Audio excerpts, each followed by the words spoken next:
I think you've had lots of AI explanations. You've got lots of insights on AI already, and I'm kind of thinking, what can I tell you that you haven't been told already?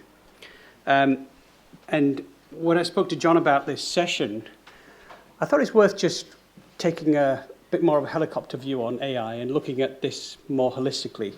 And the question I wanted to explore is AI boom or bust. And the reason I say that is we've been here before. We've been through the dot-com bubble, we've been through many other bubbles. Is this just another bubble? Is a question I want us to really just explore, first of all. And if you go and look at what's happening right now, it's a huge explosion in different AI tools and technologies. There's a fantastic website called There's an AI for It. If you go and look at it, you can see the explosion. I mean, literally, if you can imagine there's going to be an AI for it, there's one out there.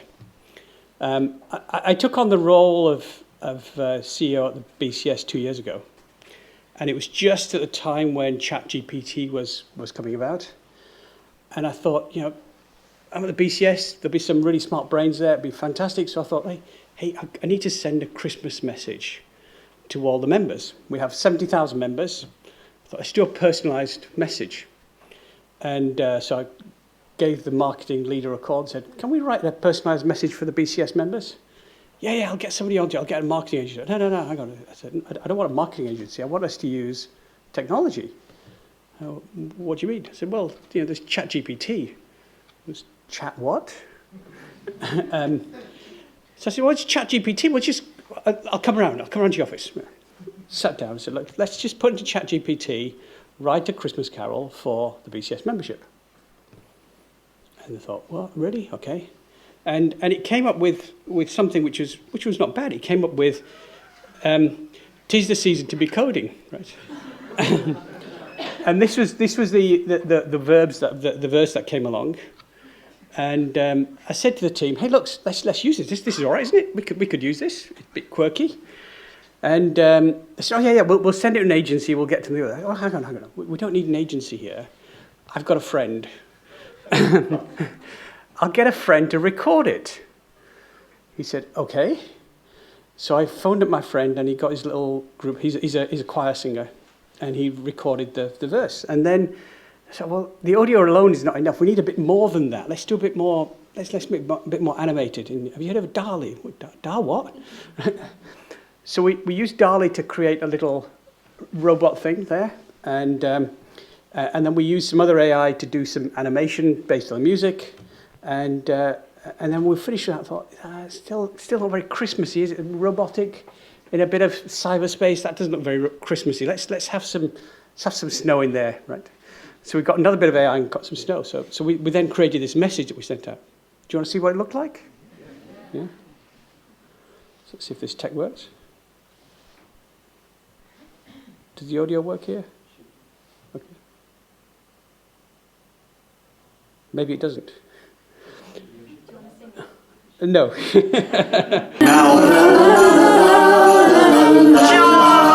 You can have your skills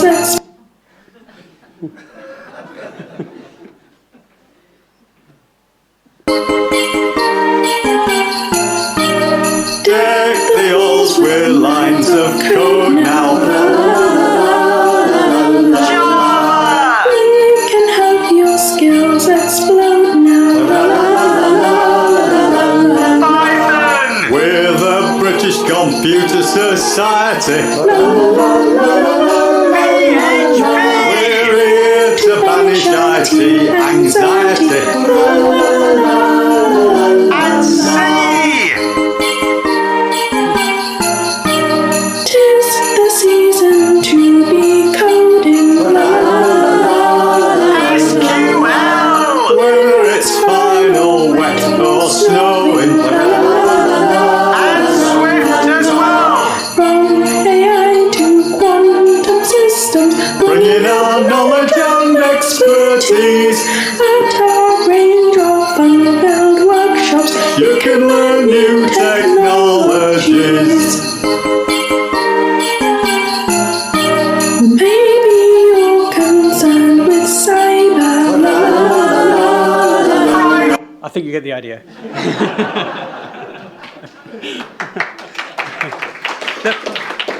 The point, that was produced 2 years ago, where the very early stages of ChatGPT and the tools that are out there. I mean, we could do a lot more sophisticated things these days, I know that. The point of this is that took 48 hours from me asking the question to have the finished video ready to send out. And that's what's possible, right? But let's just think about the reality of what's happened beyond that. So in those 2 years, the market cap of the main AI platform providers has exploded. That's currently the market valuation. And you've got to ask yourself, will that market valuation really be realized? Right? Is there that much market opportunity that these valuations will turn into anything that's realistic? We'll explore these some more in a minute, but of course, each of these are chasing something really important, which is size. Size matters in AI. Size matters in the number of parameters you have in your AI. And there's another really great piece of information. Epoch AI kind of tracks this, so you can just see the scale of the systems that are out there, right? So back in 2017, we're at kind of 10 to the 23 with AlphaGo as one of the early places. Remember, this starts back in 1997 when Deep Blue played Kasparov and won, and everybody thought, AI is coming, it's going to transform everything, right? Since then, every 5 to 10 years has been another advance. So we saw things like AlphaGo back in 2017. Earlier than that, we saw AskNet, which is another one of the deep QA systems that transform things. So every few years, you get a big advance. The latest one is ChatGPT. And yes, it's got some really cool things, but recognize the size. Look at the size of Gemini Ultra that's coming downstream, which is the next big stream that Google's building. The size of that is massive. We'll talk about some of the issues behind that in a second as well. So you've got to ask yourself, are we doing this because we're fearful of what might happen? Is FOMO actually driving what we're doing, or are there real use cases? Can we actually sit down and estimate how much this AI is going to save us? So I sat down and did some calculation on a bit of paper, and Malcolm will hate me for this, but I'll give you some numbers. So if you look at the worldwide GDP, it's about $100 trillion, right? And you say, okay, so let's assume that in the world, 70% of people work in the service industry or thereabouts. Okay? Of that 70%, you can break the work in the service industry into 3 segments. There's one segment which is pure creative work, and they do work which is actually very hard to replicate, and it's really about asking questions and imagination and so on. There's a bunch in there which is personal work, so people who go and care for the elderly, provide medical services and so on. And there's another third in there that do what you might refer to as routine work, right? Clerical work and so on. And that's the segment which everybody believes will be largely disrupted by this bunch of AI. And let's be optimistic and say over the next 10 years, half of that segment gets displaced. Right? So you do the maths, and it's about $2-ish trillion we can really disrupt by doing this. Right? So there's about $2 trillion of opportunity out there. Now, to do that, you're going to have to invest in that because you're not going to get the $2 trillion straight away. So there's going to be some displacement costs and some other costs. So there's a big chunk of money to go after, there's no doubt about that. But is that chunk of money really going to justify what we're trying to do here? How many of the use cases out there, and I think as Mona was saying earlier, that every 70% of the organizations I talk to have got one generative AI use case that's live at the moment. And typically they're in the customer services space. Typically it's answering customer questions. That's the kind of space that people are working in. And you ask yourself, well, how much has that actually saved? Well, let me give you a real example. In the midst of the pandemic, when we were completely confused by whether we should go out or stay in or what the rules were, there was a number of chatbots that were created using these kind of technologies.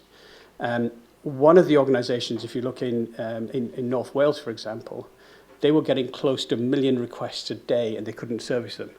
By putting a chatbot in place, they could service those requests and provide personalized answers. You couldn't estimate the cost of that right now, They didn't have enough manpower to do that, but it serviced a need that was there at the time. So when you get a sudden spike in demand, you can actually use these technologies, and that technology makes a difference. In the day-to-day running, it's harder to use to justify some of those business cases. There's lots and lots of experiments. So experimentation is rife in the industry. How many of those will translate to reality? Time will tell. My personal opinion is less than 10%. Right. That's what I've seen in the past. And where we get stuck is, where is the data?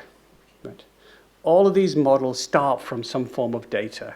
And unless you have data you can rely on, is free from bias, these things can't really deliver value. And so you've got to unlock that business value. Remember, about 11% of the data that is held in business systems today is just blatantly wrong. Right?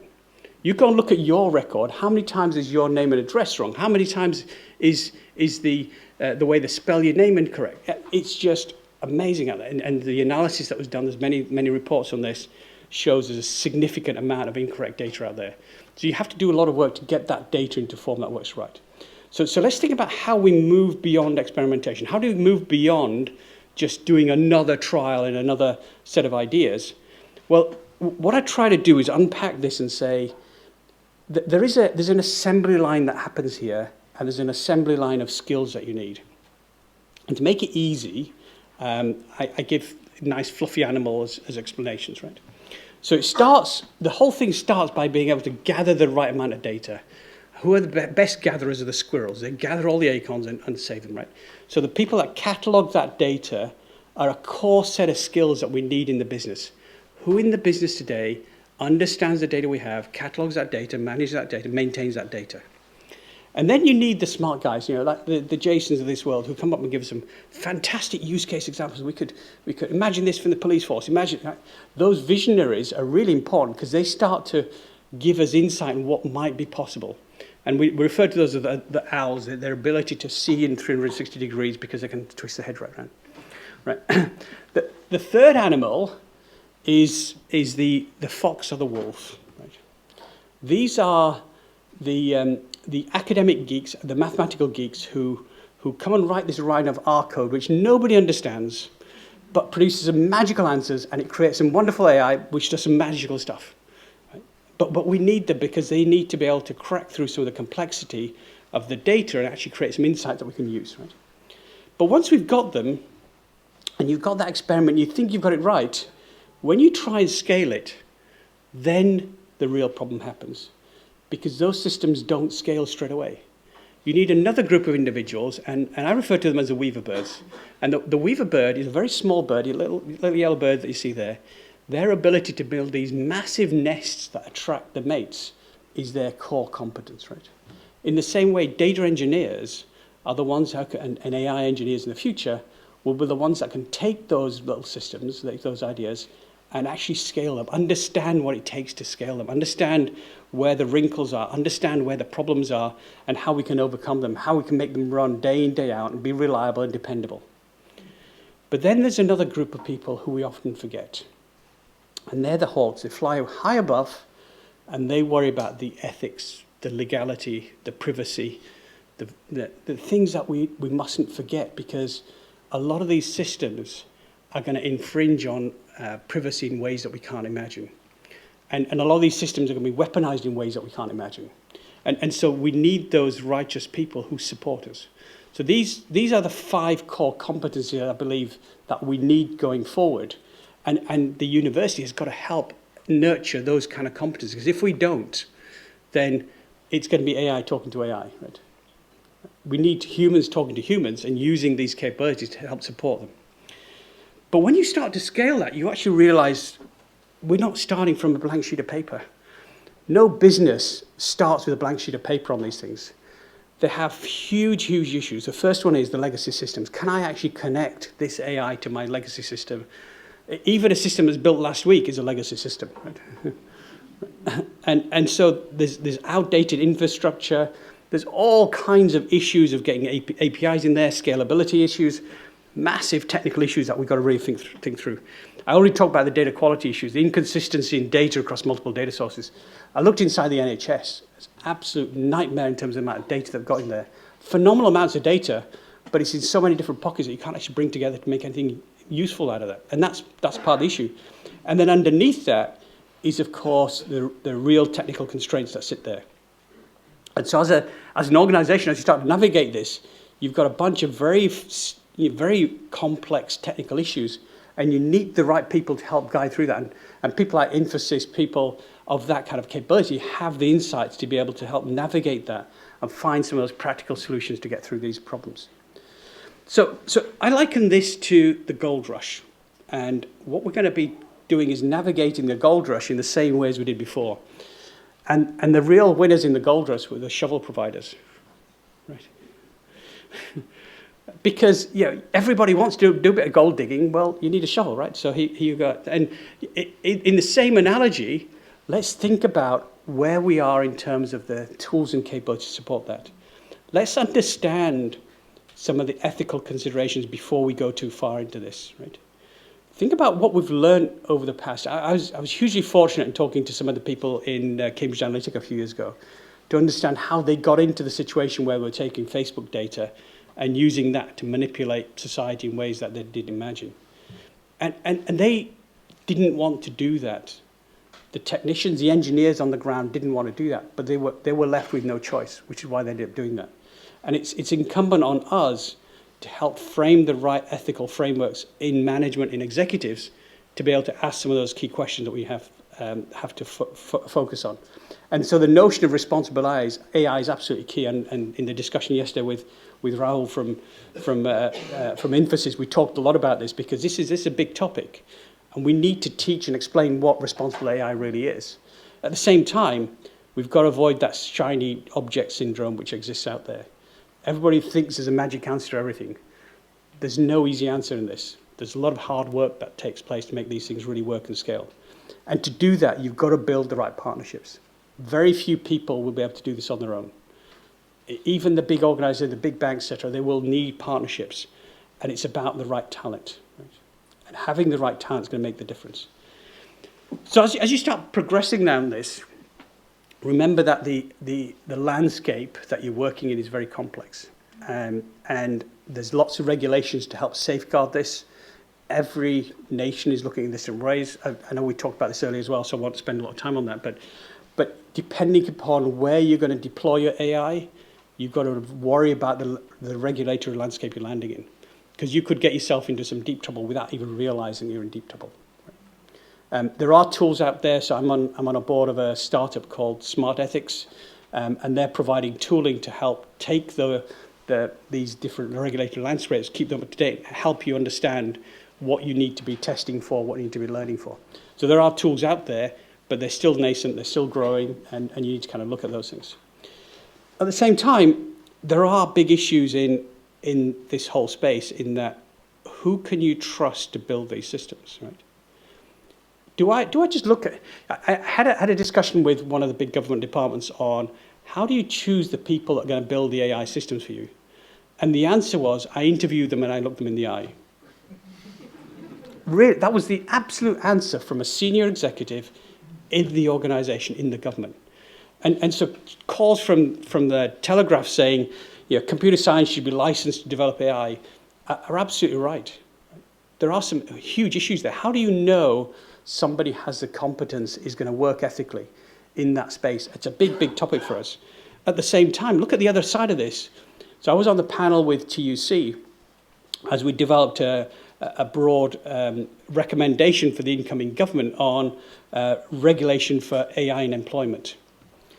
There's a huge opportunity for employers to weaponize AI and use it as a way of controlling the behavior in organizations, right?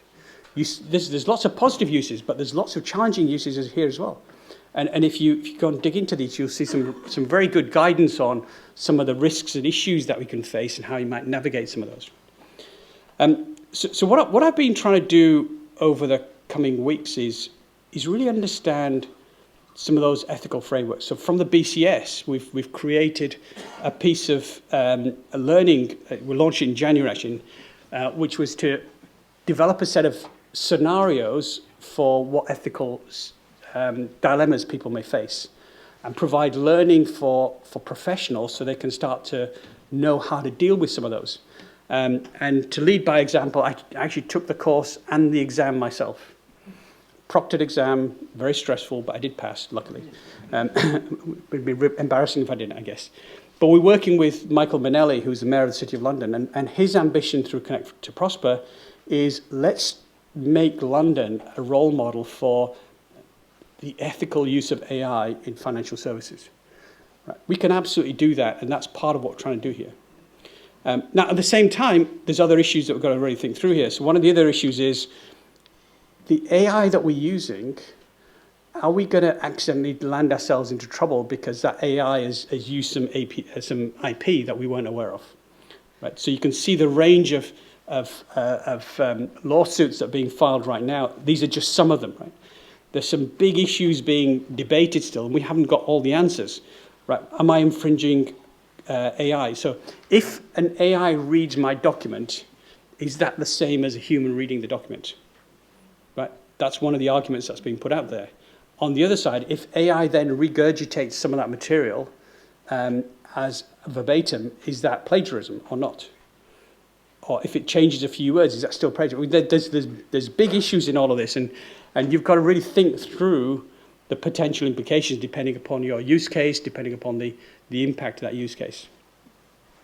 There's another example here which starts to position human intelligence versus machine intelligence versus generative AI. And I won't go through this in detail, but there are characteristics that we need to understand of how do we position the different forms of intelligence. And there's a question, I think what one of the gentlemen there asked about, what's the role of humans in this whole space? And what I remind you all of is there's a sustainable development goals that are out there.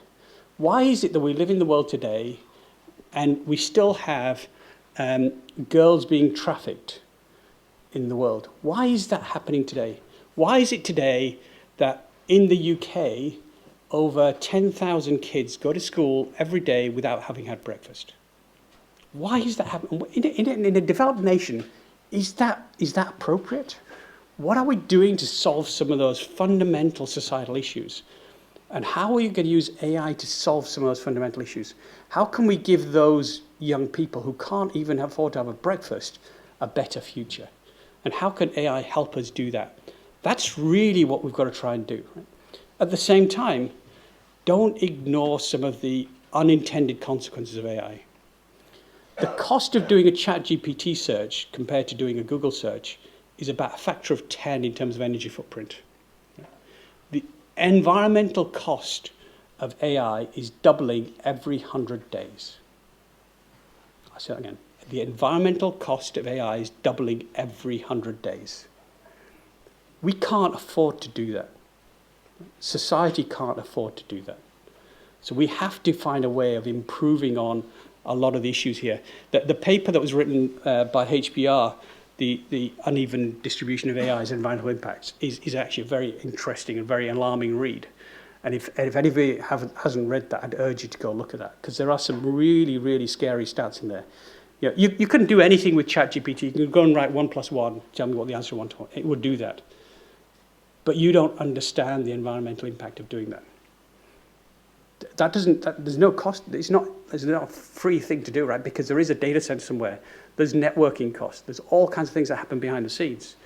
Similarly, when we were in the middle of the pandemic and we were streaming movies, did we think about the environmental cost of streaming a movie versus putting a CD in there? Right. Is that the same or is it not the same? Right. Do we actually understand the impact of our behavior? And by the way, we've only just started, because the next wave is on us, right? That on the right-hand side is a quantum computer. And when I think about quantum computing, I think about the caffeine molecule. We all probably had some caffeine this morning. To model the caffeine molecule on the most powerful Los Alamos supercomputer today will take 44 nonillion years. None of us will exist at that moment in time, I'm sure. Right? But if I take that same question and put it on the right quantum computer, if it existed today with 260 qubits, I'd be able to do the same modeling in about 1 second or a fraction of a second. That's the difference between quantum computing and where we are today with AI and the most powerful supercomputers. And quantum computing is doubling in capability every year right now. So we're on a path where quantum computing is going to open up some new opportunities which we can't even imagine. The downside of that is quantum computing will break most of the security algorithms that are in place today. Right? And that creates a massive issue because we sit behind assuming our data is secure because it's encrypted. The advent of quantum computing in the next 10 years will probably mean that encryption is not good enough. So we have work to do to shift to a much more quantum safe set of algorithms. So that I just give you some sobering thoughts here, because whilst AI can be a huge force for good, there are a lot of things that we've got to get right. There's a lot of issues on the table today, and what we need really is the right people. Right? We need people that have been through the right training from places like the Open University, who are competent, and we can demonstrate their competence, and we can be confident that they are ethical, and we can hold them to account. And we can then use them to create the solutions where we can solve some of those issues that the Sustainable Development Goals challenge us with. We can solve some of the issues of the inequalities of the world, and we can actually create a world that we all want to be part of. But to do that, we absolutely need the right people. And that's why we've got to work together on this. Thank you.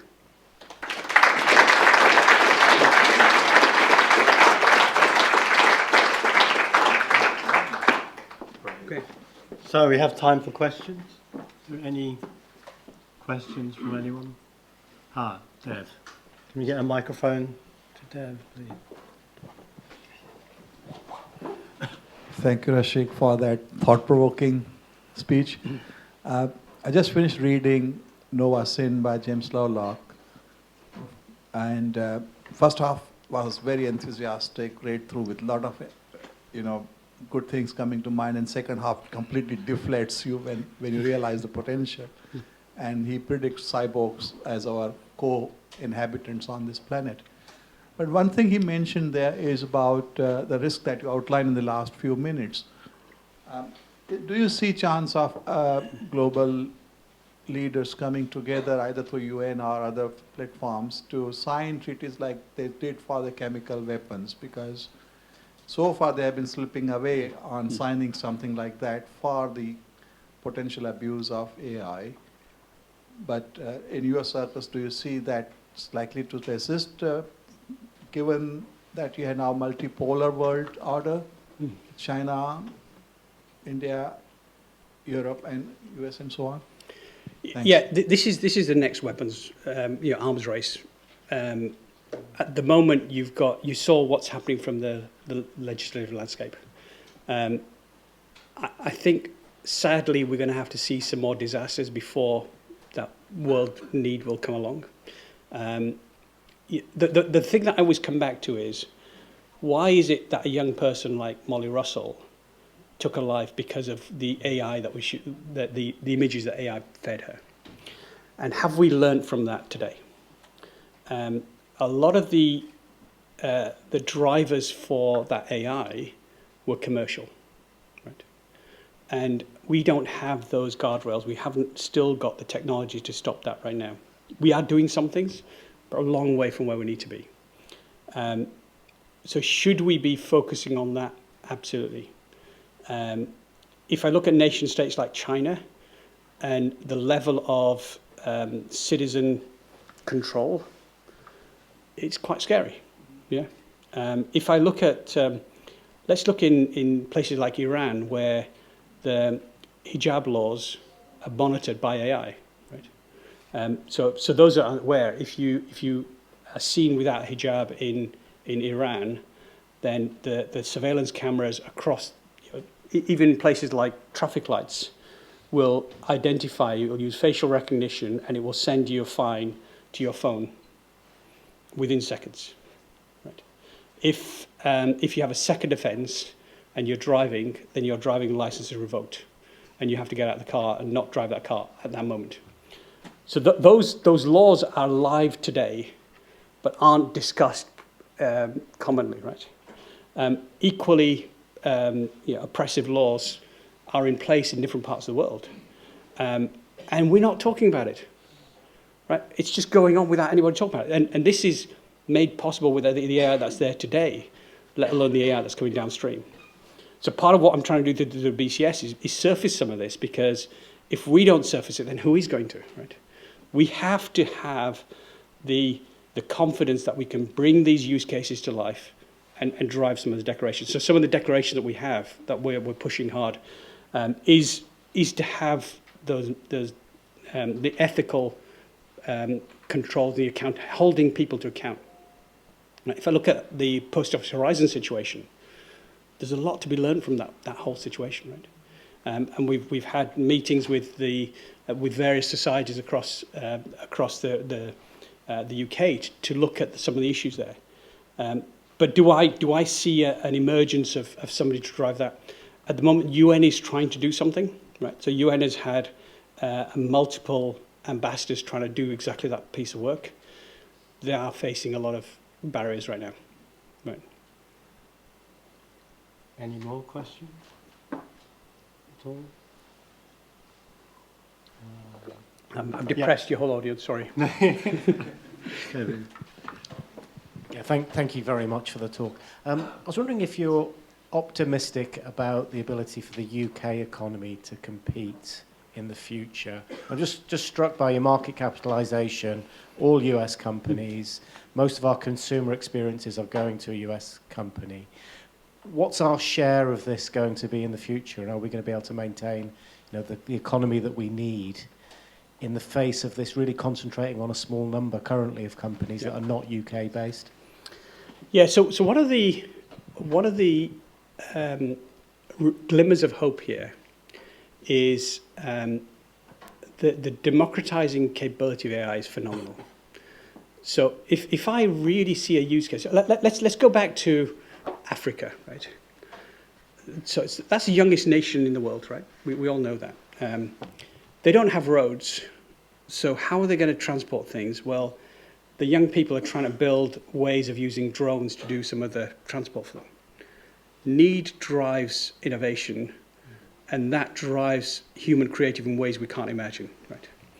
So one of the opportunities that we have in the UK is we're a very cosmopolitan country.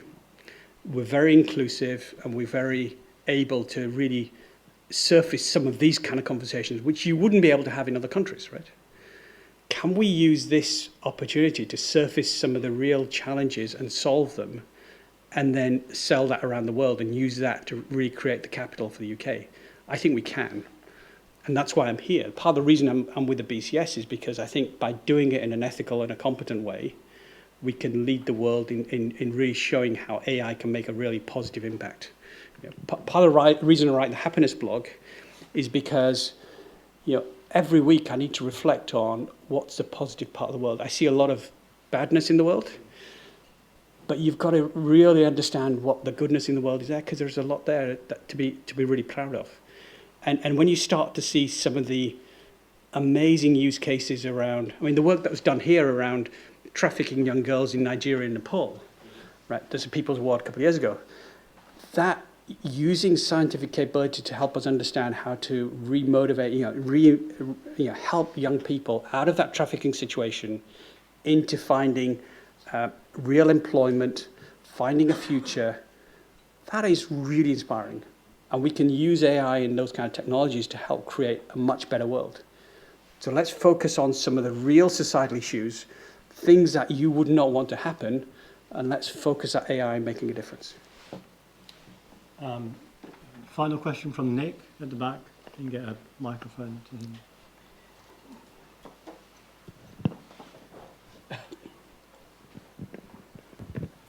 Yes, thanks. I was struck by the sustainability side of it, the environmental impact side of it, and the need for a sort of climate-conscious use of AI. It's equivalent to giving people the ability to drive to the shops instead of walking to the shops. But the entrance fee is very low. Yeah. and the multipliers are huge. Have we got any real ideas as to how we can control that? Yeah, so one of the saving graces here is that we can take some of the AI and codify it into silicon. So some of the work that's going on, if you look at the tensor chip inside what Google do today, if we look at some of the advances in work that ARM's doing, it's taking the learning from large language models and scrunching it into silicon.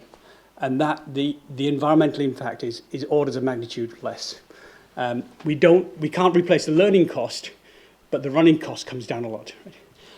And so by using the large language model to figure out how to build a system and then refactoring that into a smaller, more focused language model, we can make a difference. And if I look at the work that all the big SIs are doing, they're trying to figure out ways of doing that. So I'm optimistic that we will get there, but we've got a big bump to get through before we get there. Right. Okay, thank you. Thank you very much.